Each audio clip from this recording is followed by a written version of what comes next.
Secret supplier play அப்படின்னா என்னன்னு பார்க்கலாம். இது மறைமுக சப்ளையர் ரகசியம் அப்படின்னு சொல்லப்படுது. சில இடங்களில் உங்களுக்கு ரொம்ப கம்மியான விலைக்கு பொருட்கள் கிடைக்கும். அதை நீங்கள் கொஞ்சம் அதிகமான விலைக்கு விற்று லாபம் பார்க்க முடியும். என்னோட தோழி ஒருத்தி ஒரு நாள் என்கிட்ட வந்து, நான் ஒரு பழைய புக் கடைக்கு போனேன், அங்கே சில பழைய காமிக் புக்ஸ் கம்மியான விலைக்கு கிடச்சிது, அதை வாங்கி ஆன்லைனில் போட்டேன், ஒரு மாதத்தில் போட்ட பணத்தை விட 3 மடங்கு வந்துச்சு அப்படின்னு சொன்னான். எனக்கு ரொம்ப ஆச்சரியமாக இருந்துச்சு. இது எப்படி சாத்தியம்?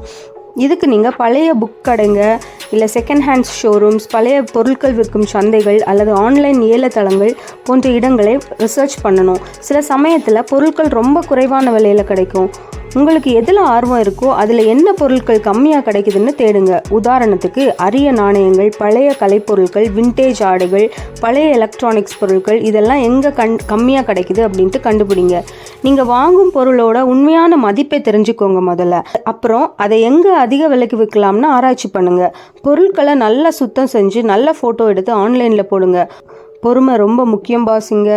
பெரிய லாபம் தரக்கூடிய ஆனால் அதிகம் அறியப்படாத பொருட்களை நாம் ஃபைண்ட் அவுட் பண்ணணும். ஒரு சில அரிய பொருட்களை கண்டறிந்து விற்றாலே இந்த இலக்கை அடைய முடியும். இதற்கு கொஞ்சம் தேடுதலும் அதிர்ஷ்டமும் நமக்கு தேவைப்படும்.